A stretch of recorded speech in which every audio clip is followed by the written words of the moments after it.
Wong Jawa wis pikir. Wong Jawa iki wong ning alam donya iki ora iso urip tanpa huruf Jawa. Kok iso? Tak kandhani. Piye, Pak? Huruf Jawa. Huruf Jawa. Caraka. Hono caraka. Lah, mulane Ekoi malah kaya Sesuk lah, sesuk. Seragame tak tambane. Ngene. Eko ben melok munggah. sapa? Eko ya.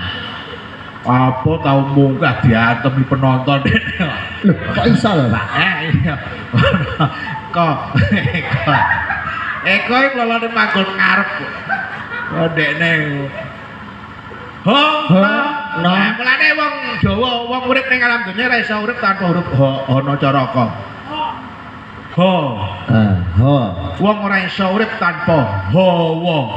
Hawa. Jajal kowe ora ana hawa ora iso ambekan urip tah mati. Ya mati no. Lah mulane iku pisanan iki wong urip ning alam donya iki dibutuhno lahir cenger iki mesti golek hawa. Ana bayi lahir tanpa hawa ya ora sida urip. Ngono ya. Ya ngono. Iku sing ha. Ha, Lah nek sing no. nur utawa cahya.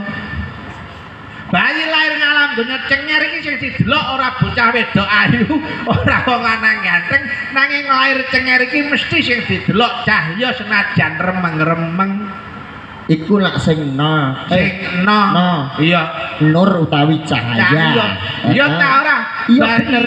iso ambekan, iso delok gebyare alam donya, soalé lahir ning alam padang biyen 9 taun 10 windu. Ini Kurang suwe. weteng dedes. 9 sasi 10 dino. 9 sasi 10 dina. Lah nek 10 windu dak malah jenggoten ning dhuwur ning jero kandungan. Ya carane no. Lho kok iso carane? Bayi ben ora jenggoten ning jero Kandungan? Mbok ya carane no. Carane Kowe nggawa gunting blusuk dadi tukang potong ning kono. urung blusuk dalane wis kek gunting dhisik. Cangkem kowe. Lah kok yo aneh-aneh iki lho. Oh, no. No, saiki co. Sakwise iso ambekan iso nyawang gebyare alam donya sing ping 3 iki co bayi lahir iki mesti sing digoleki ora sego gandul, sego soto nanging mesti co. Co apa air iku co? utawa air susu ibu. Cair. Mbok pakani atos-atosan ya ora doyan. Ngono. Kudune cair ya. Cair. Heeh.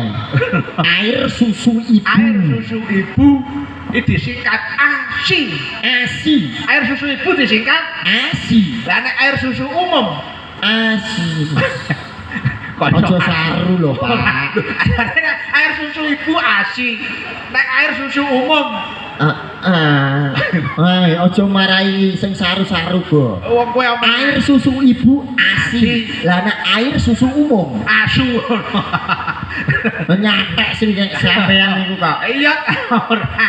Mulane bayi iki kudu ben awake sehat berkembang dengan pertumbuhan yang baik iki harus diberi minum air susu ibu. Aja kaya anakku. Lah nek Anakku biyen salah oleh mimiki. kok salah? Lah piye lahir cenger bareng selapan ibuke wis melok ngedoprak. Melok ngetoprak. Ning omah dimong bae ora dimiki air susu ibu nanging air susu sapi.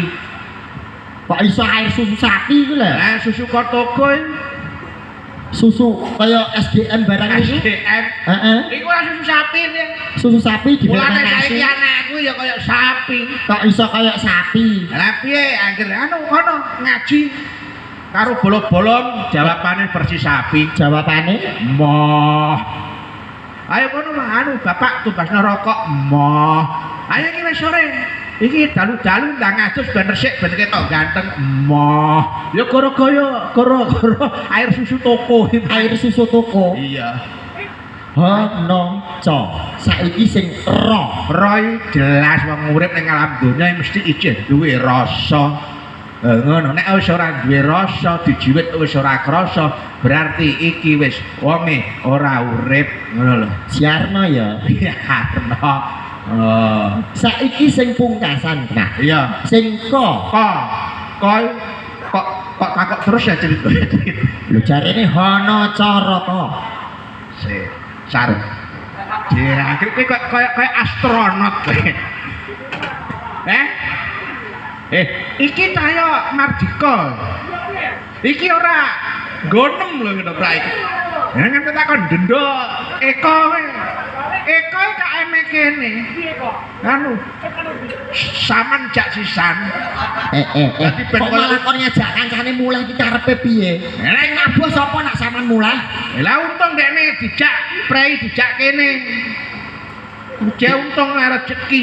Lah nek ra dijak kene? Ngajak kene ya tebang tebu yu kok. Loh, segini maneka pergawean, maneka gawean kan ya bermacam-macam to, Pak. Ning ndi kon rusuhi. Sar. Lho nak rusuhi dak saponi ya. Upama iki mang tukang dekor ora muleh. Heeh. Mesti ndas ondel-ondel dinggo. Iki kelakuane Sar. Sari. Iya. Oh, dadi aja sik kok ngenteni padang. Jane ibu-ibu mah wis kondur. Wis padha kondur. Lah nyatane ijen ning kene mergo rawani muleh. kok iso rawani muleh sebabe apa? Lah kok nek ana pocong ning tengah dalan. Apa ora? Dekne terus mlayu balik rene neh. Ngono. Dadi kok sing terakhir